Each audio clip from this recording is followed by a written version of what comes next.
Klase sa upat ka mga pampublikong tunghaan sa Dakbayan Sugbo ang nabanda kagahapon tungod sa bomb threat. Ano ang report ni Faye Marie Dumabok? Dalinggi pagawa sa ilang tagsa ka mga lawak ang mga tinunan sa Mambaling Elementary School, lakip na sa Abiliana National High School, Hipodromo Elementary School ug sa Science High School, kagahapon sa buntag. Gipaybaw lang sa mga magtutulong ngadto sa mga tinunan nga usa lang kini kadril aron dili magpanik. Apan gitug-an ni Cebu City Councilor Dave Tumulak, chairman sa Committee on Peace and Order sa Konseho, nga subay kini sa bomb threat nga nadawat. Na-receive sa mga principal through cellphone. Kanya ang Abiliana is through landline.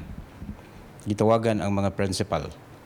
Nga mo to, doon ako na bomba nga mobuto.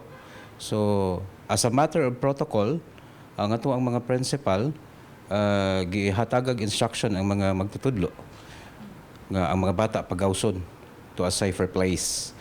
Milanat sa dulano sa kaoras ang pagkabaldas sa klase kay gitag sa tagsaman pagsusi sa Bob Squad o sa Cebu City Disaster and Management Office. Sa conference nga gitambungan sa CCPO, Cebu City Schools Division o sa City Disaster, ilang gituki ang investigasyon sa Cybercrime Office aron matumbok ang mga tao nga responsable sa bomb scare. One is why nga kining suspect nakahibaw siya sa mga personal cellphone number sa mga principals. Ganun nahibaw siya sa landline sa school. So whoever kinsa man ganin siya, patuman gyud ang balaod. Kini na ang ikaduhang bomb scare karon tuiga.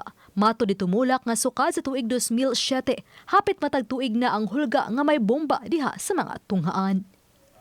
Uban ni Cleofer Lumayag, ako si Faye Marie Dumabok. Balitang Bisdak.